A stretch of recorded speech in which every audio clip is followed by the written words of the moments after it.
Hey guys, I'm Dave and welcome to the Trull Gallery. Today we're going to talk about routers.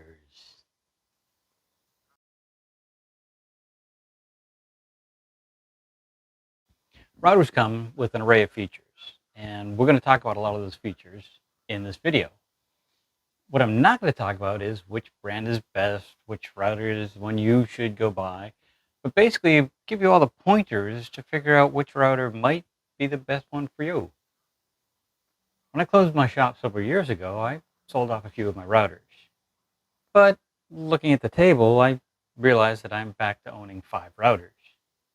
Don't judge me, I have a problem. Now, I don't use all these routers all the time. I have 2 or 3 that I use pretty regularly and a couple that pretty much collect dust, but I just can't be bear to be without them.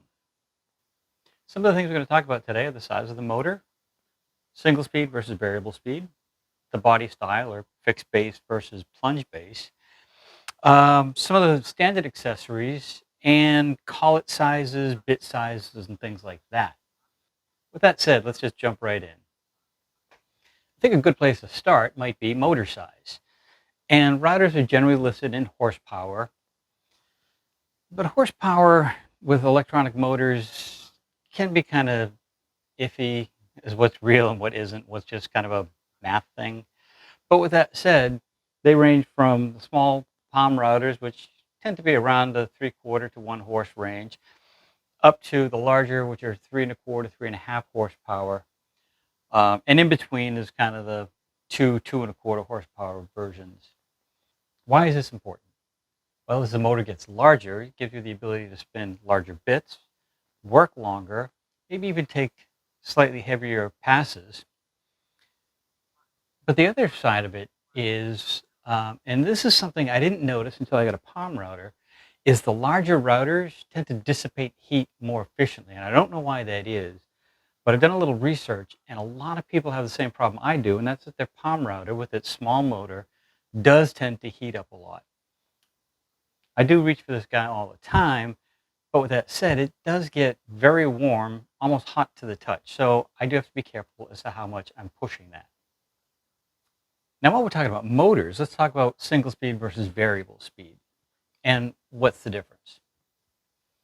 Well, a single speed router will only let you spin a bit that's, say, under an inch diameter, say one of these round over bits or something similar and smaller.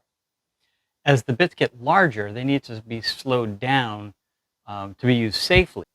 And a single speed router can't handle those larger bits. We'll talk more about those in a minute. But for now, just know that if you're going to have a single speed router, it's going to limit some of your bit size and selection. Variable speed routers tend to go anywhere from, say, 18,000 to 24,000 RPM, and it depends on the manufacturer, but that's kind of a good ballpark. And a single speed router tends to be on that high end of that 21, 22,000 RPM range, again, depending on the manufacturer. One of the interesting things is palm routers tend to come with variable speeds more often now than, say, when they first came out 15, 20 years ago. And I don't really get it because they can only take smaller bits, so I don't know why you would want to turn the speed down. I've never adjusted the speed on this guy. It's there. I think it's just one of those things they throw in because people expect variable speed on everything these days. So they throw it in, may or may not ever use it. On the larger routers, the 2 1/4 and the 3 1/4 horse routers, it allows you to spin, like I said, much larger bits. I pulled out this guy. Now, this is my largest bit. It's a panel raising bit, and it's almost 4 inches in diameter. And it's got some weight to it. So if you can imagine trying to spin this at 22,000 RPM, that would be scary. By being able to turn your speed down to about 8,000 RPM, slows us down considerably and is a little less intimidating. It's still kind of intimidating, but it's a big bit.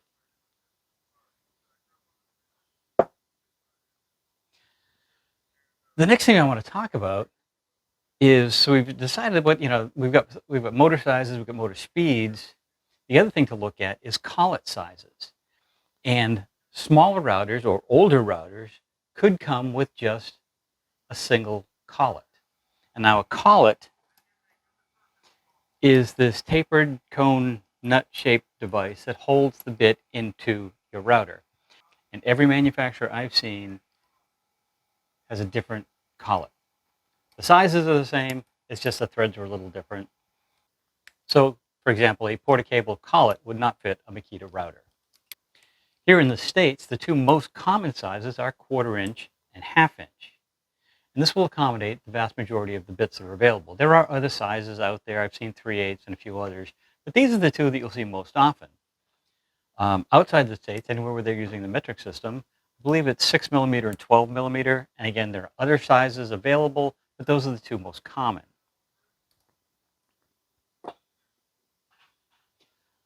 So why would it come with two different size collets? Well, the heavier the shaft of your bit, the more stable it's going to be.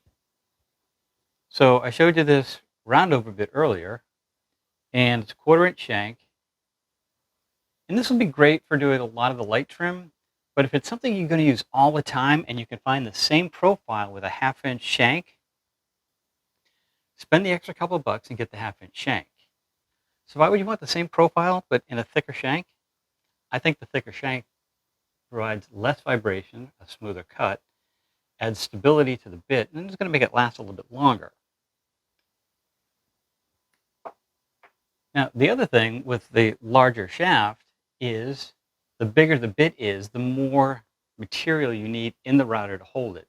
Again, going back to my panel raiser, this is a very heavy bit. I don't know what it weighs, a couple pounds maybe. A lot of steel, a lot of carbide. You need something solid to hold that in your router. And by the way, don't ever try to run a bit this size freehand. This has to be done in a router table, but more on that later. If you're using a small bit, like this guy here, a 1/4 inch shank is fine. You're not taking heavy bites, and odds are you're not going to be using it all day long. So a 1/4 inch shank on this is fine. One thing to keep in mind when you're choosing a router is how you're going to be using it. If you're doing a lot of small detail work, palm router is great. You can literally use these guys single-handed. I've been doing this for a while, so I can work left-handed or right-handed. I can control it either way. You can still use two hands if you need, but they're small, lightweight, and allow you to get onto smaller pieces. I wouldn't try using this guy on, say, a jewelry box. This is big, it's heavy, it's awkward. So if you got a small piece that you're working on, that would be kind of awkward to keep track of. On the other side, if you're doing something large, bulky, massive, this guy, or even the middle of the range, they'll work great. Where a palm router might have trouble keeping up with extended run times. They do, like I said, they do warm up. So what's the difference between a fixed base and a plunge base? As I look at the routers here, these are my fixed base. These are set up as plunge bases, and I say that because my Makita comes with two bases. It has a fixed base or a plunge base. And it's not just Makita that does this. Most manufacturers that offer routers will offer something that comes with a single base or both bases. So oftentimes you can get it, the combination, which is very handy. And again, we'll come back to that. The biggest advantage of a plunge router is in its name, the ability to plunge down into a cut. Now, if I can make a little space here,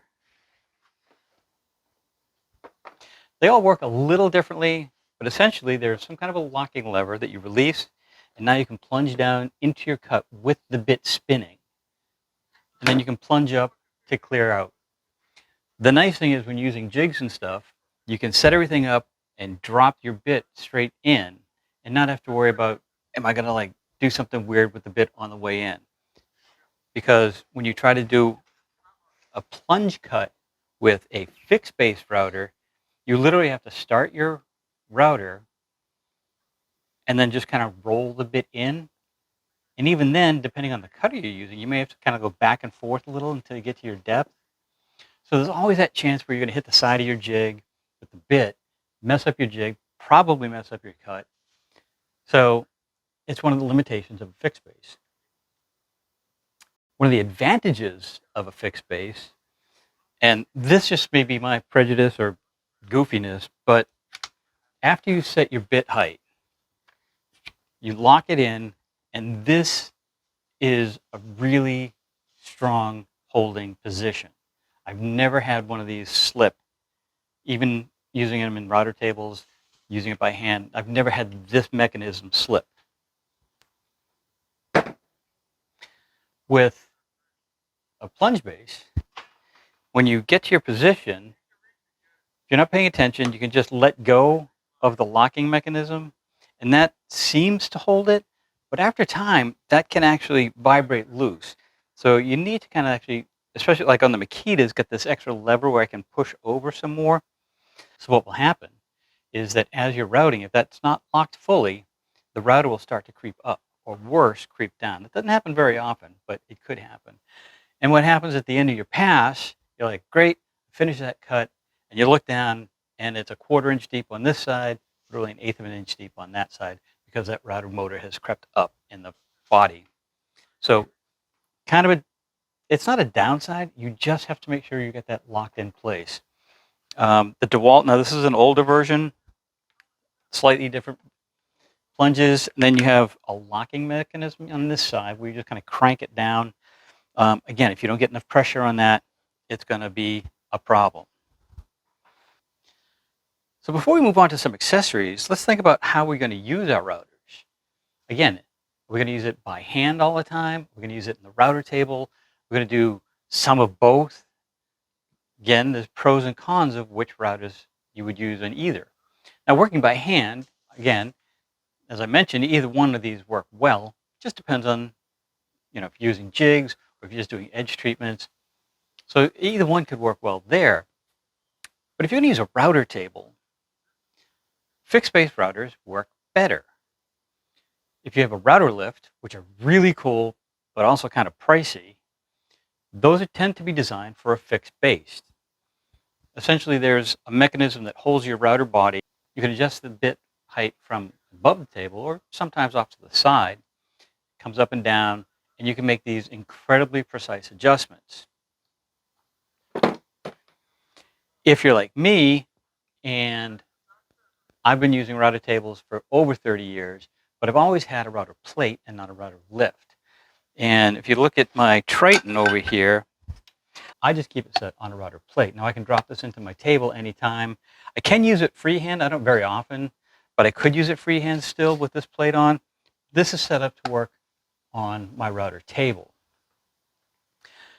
Now the reason I say fixed base works better in a router table is because you can take your fixed base, seems repetitive, physically attach this to your router table and make all your adjustments just as before, except this time you're upside down.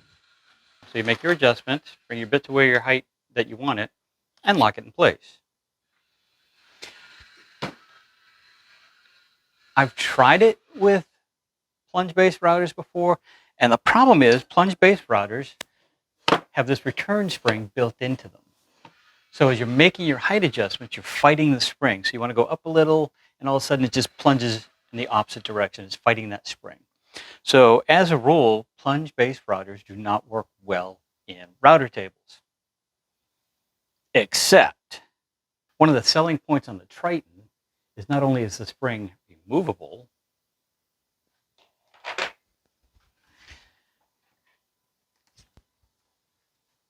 but there's also an adjustment that you can put into your plate that reaches down to this mechanism. And as I grab my adjustment handle, I can drop that in, down, and I can now make adjustments to the height of my bit. And again, this design is set up that I can make very minor adjustments. So this was a big selling point when I bought my Triton. I learned about this router years ago and finally broke down. I needed a new router. All right, I needed a large router. So it was an easy choice to pick up the Triton. So let's talk about a couple of the accessories that can either come with or are available for most routers. And there's a few that come to mind that I think most people would either need or want at least part of the time. And the first is a straight edge. And this has a micro adjustability, which is nice. As you attach the rails to your router base, you can also attach the micro adjust mechanism. So once you get your bit close to your line or your mark where you're going to go, you can then literally dial that in and be spot on.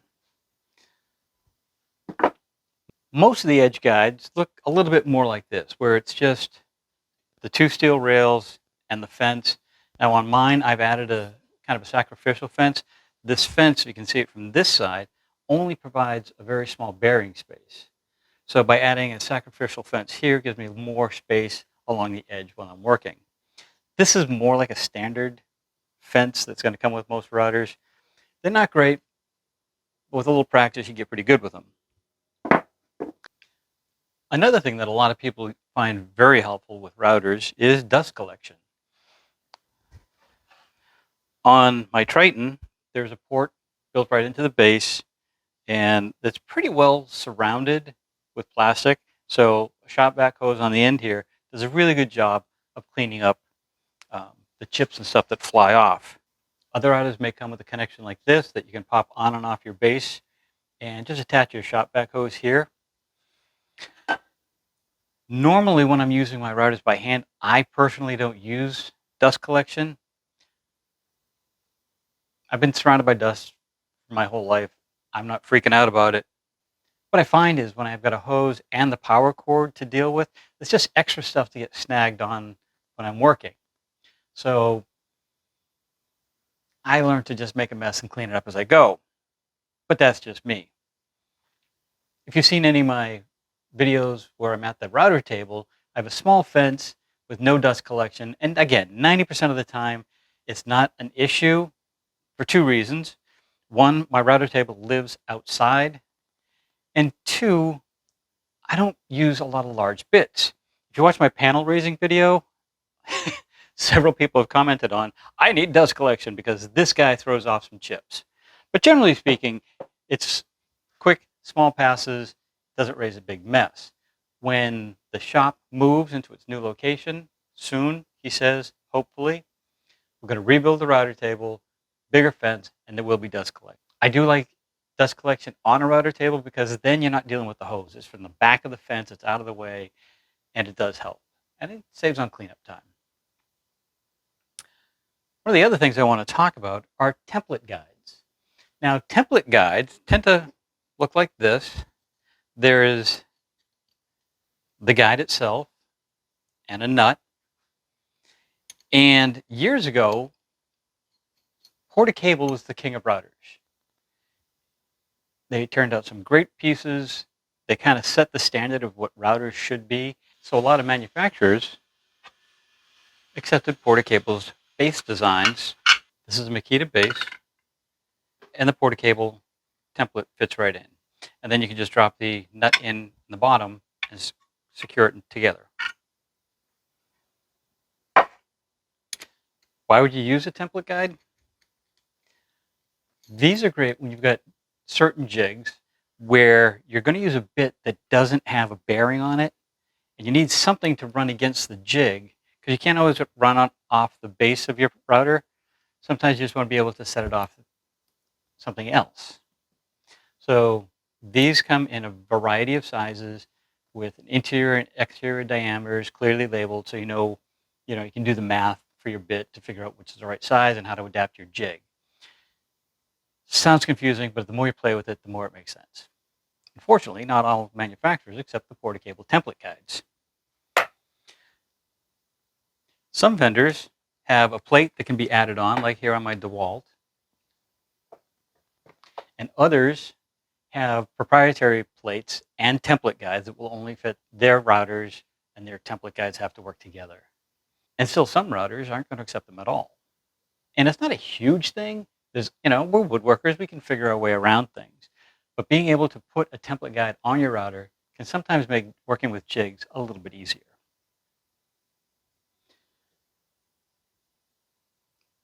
I wanted to show you one other thing on the template guide, and it's this base. Now this base is designed to fit basically every router on the market, or at least when I bought it 15 years ago. It has numerous holes, so you can line it on the bottom of your router and still be centered. And this This will accept a couple of different versions of template guides. Now, this one is from my sign making kit. So there are a couple of different sizes to fit whichever I'm using, the large or small letters. But just know that this design exists so that if you have a router that doesn't accept template guides, with a little research, you can find a base like this that will accept them. Okay, so that's kind of router 101. Just kind of give you guys some information if you're in the market for a router, what things you might want to look for, what kind of router might work best for you, and if you're going to work with a router, what style it may fit your needs best. One thing, if I had to go back and start all over again, I had no routers, heaven forbid, where would I start? This guy's too big, this guy's too small, this guy's just right. I don't necessarily mean I would pick up the Makita again, although this has been a great router. It's held up for years. I mean this style, about 2 to 2.5 horsepower, variable speed, with a plunge and a fixed base. Gives me the best of both worlds. And if I do put it in a router table, I can physically mount this to the router table and leave it. And if I do use it by hand, I can just pop it in the plunge base. If you find yourself doing more production work, you might want to step up to something bigger. If you find that you're just doing jewelry boxes or small pieces like that, a palm router works great. This was just my way of giving a little bit more information so that you can make an educated decision on which router would work best for you. You don't just go to the store and say, oh, they've got a lot of this brand, I'll buy that, it must be okay. Brand by brand, everybody's got something good, everybody's got a dog, and sadly, some of the old reliables are going away. Honestly, I wouldn't buy a Porta-Cable tool now if you paid me. They used to be one of my favorites 20, 30 years ago. I mean, they were the king of the router for the longest time. But sadly, they've been bought and sold so many times that the quality has just gone away. Once you've decided what style of router works best for you, just do a little research, see which manufacturers get good reviews. Just sharp smart. There are a lot of great tools out there. A router can be something that you hold on for years, 25, 30 years, maybe. Just, buy the best that you can afford that makes sense for you. Over time, you will find out that you reach for your router more and more often. There are two tools that I couldn't do without, table saw and my router. With those two, I can make pretty much anything. Matter of fact, when I reopened my shop, that's what I had. Table saw, router. My drill press, but that's no fun. So get a good router, and it will take care of you for years. And there are differences in bits as well. Good manufacturers, poor manufacturers, some that are okay. But that's a topic for a whole nother video. Again, if you can find one bit that you're going to use a lot and it's $5 from one company and $30 from another, there's probably a reason it's $30. And it's probably a good reason. So stay away from that $5 bit. All right, with all that said, I got to go because it's August in Florida and my shop is about 100 degrees. As you can tell, it's a little warm. I'd love to hear your thoughts on this video. Was there something I missed, something that should have been covered in more detail? Put them in the comments below. Maybe even let me know what kind of router you use. Not necessarily the brand, but the style. 2-horse, variable speed, plunge base, whatever works for you. Drop them in the comments below. If you enjoyed this video, give us a thumbs up and maybe share it with friends. And if you haven't already, maybe hit that subscribe button and the little bell so you get notified each time I put out a new video. No idea what's coming up next, but I'm sure it's going to be interesting. I think they're interesting. Hope they're interesting. You guys keep watching them, so somebody's going to like them. With that said, have a great day. Take care. We'll see you soon.